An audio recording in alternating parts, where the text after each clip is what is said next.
Alright, welcome back everyone. In the last episode we finally got automated power and unlocked one of the best alternate recipes in the game, the stitched iron plate. I'm at the point where to keep progressing I just need to start knocking out those milestones. The only problem? I'm not yet producing modular frames, and that needs to change. But before that, I'm really not happy with my current production level. Smell that? Smells like expansion time to me. I'm already using a ton of iron, so the first thing I do is switch to the stitched iron plate recipe, which uses wire instead of screws. Now, don't get me wrong, wire is still a high volume item, but we only need about 37.5 per minute compared to the 60 for screws, and that's a massive improvement. I still prefer to keep wire off the main bus, so I add copper ingots to the bus and reroute them to my old screw factory, switching it over to wire instead. And now I've got a nice surplus of wire, and I can easily scale up my stitch plate production. The only catch? 4 assemblers consume more than a Mark II belt of wire. Like I said, high volume. So I just underclock them to 80%. It's not perfect, but it'll do for now.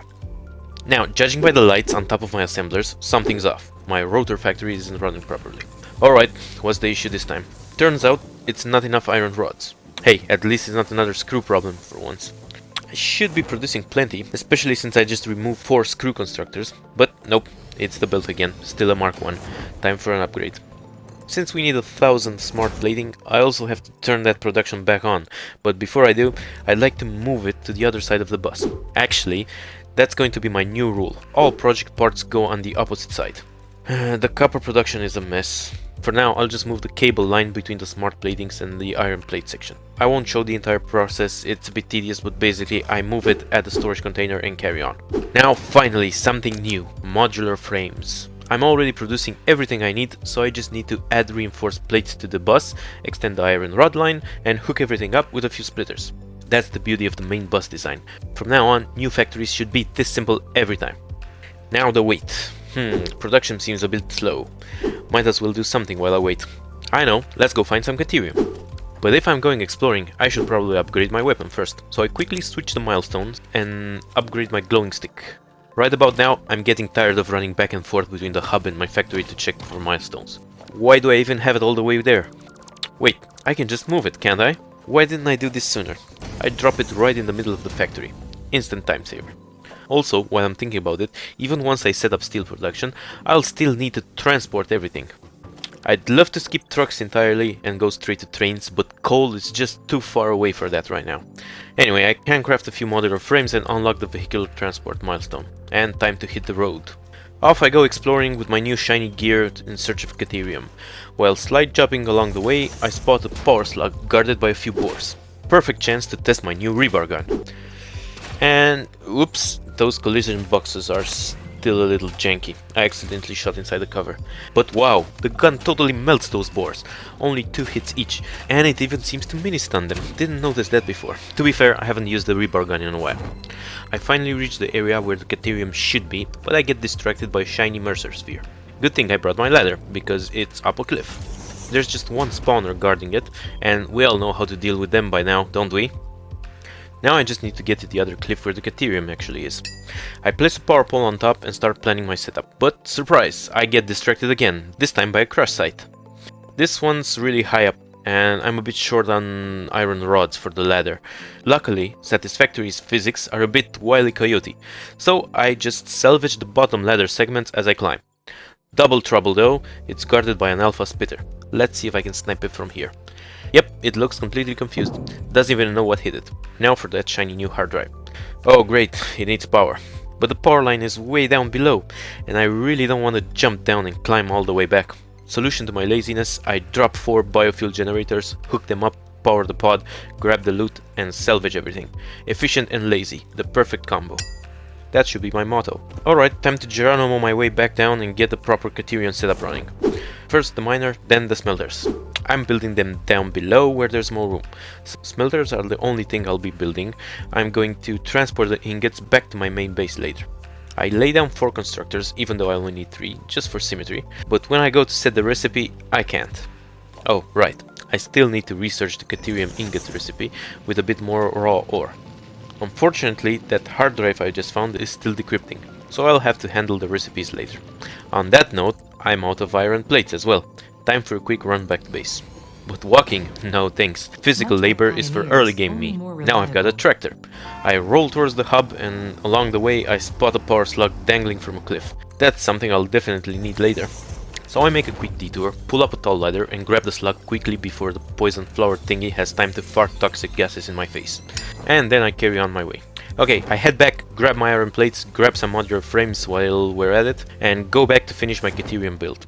And I feed the ingots straight into a truck station that I will set up later. Fast forward a few minutes, I'm producing modular frames, but now my rotor production has stopped again. Of course.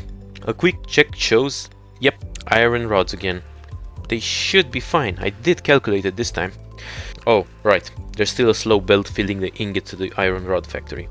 Turns out my iron rod factory wasn't getting enough input. Back to the drawing board. I've been putting this off for a long time, but it looks like I can't avoid it anymore. It's time to set up an automated truck network. I'm not gonna lie, I don't love this transportation method. If it were up to me, I'd just build everything or use trains. But in this case, I don't really have a choice. I'd need way too many reinforced iron plates to bring everything over with Mark II belts. So I start by building a platform next to my factory and drop down a truck station. This one will bring the coal and feed the rest of the stations in my base. Then I extend some foundations over the water along the tractor's potential path. Some of it's deeper than expected and yeah, no way I'm driving through that. Eventually I make it to the coal area where I place a second truck stop. The coal I'm mining here is barely enough to keep my generators running and I'm probably gonna need even more soon anyway. So I place another dedicated miner just for the truck stop. Now that I have both stops set up, it's time for the part I've been dreading, recording the route. It's slow, it's boring, it's tedious. Not only do I have to drive all the way to the other stop, but I have to drive all the way back again. To make things worse, if I put multiple tractors on the same route or their paths overlap, they can't always pass each other properly, even though they technically teleport between checkpoints when out of range. Yeah, it's messy. Anyway, I fix the route, head back to base, place another truck stop and feed the coal from the first one directly into the fuel slot of the second. That's actually the whole reason I'm bringing coal to the main factory, to keep those trucks running. Meanwhile, I've gathered enough materials to unlock basic steel production, so it's finally time to start my steel factory. There's a perfect spot nearby, close to the coal nodes and surrounded by a bunch of pure iron nodes. That's where I'll build my steel setup. So I place a miner and 2 foundries. Foundries are basically upgraded smelters for more complex materials, like steel. Now, I need to decide how to bring in the coal. I'll need a lot of it, so for now I'll just use trucks again. I add a truck stop, record the route and let it roll.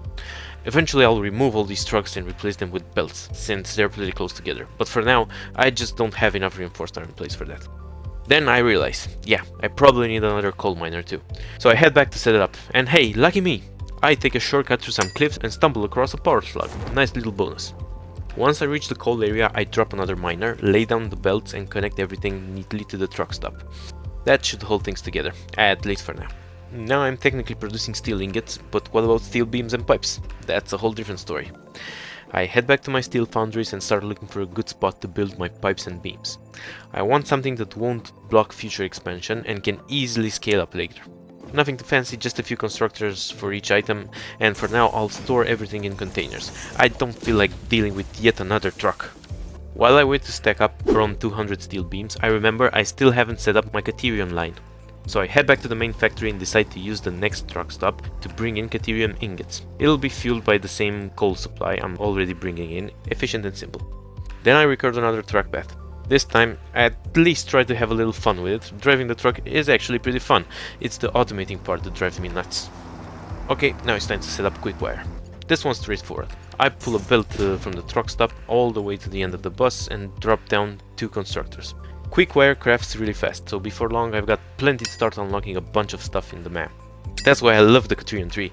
Half of it can be unlocked just with quickwire. I unlock the AI limiter, handcrafting about 10 of them, and use those to unlock the smart splitter. Then I wait a bit longer to get the Mark II power poles, which is honestly a huge quality of life upgrade. At this point, I finally have enough materials to unlock the blueprint designer, but to really make the most of it, I'll need the Logistics Smart 3, so a little more waiting. While I wait, I remember spotting a crash site near my steel factory earlier while messing around in photo mode. That's my next stop. I could really use more alt recipes, especially the one for iron pipes. That would free up more coal for my steel beams. So I hop in my trusty tractor and head out. The crash site is well guarded. There's that alpha again. But guess what? I have a tractor now, and tractors make excellent weapons. Boom, bam, a few hits and the alpha's down. Except, now I'm stuck. No problem, I hop out, clear out the hatchers, then jump back in before the next wave hits. Easy. Okay, this crash site also needs power, but luckily I'm close enough to my grid to just connect it directly. While I'm here, I spot a power slug on a nearby cliff. Time to get creative. I use my parachute to climb up. Yeah, you heard that right, you can use parachutes to climb. Pretty handy trick. And with that done, I head back to my hub and finally unlock Logistics Mark III. With Mark III Logistics and the Blueprint Designer, I can finally start to put together the framework for my main bus factory expansion, so don't miss out on the next episode. Thanks for watching.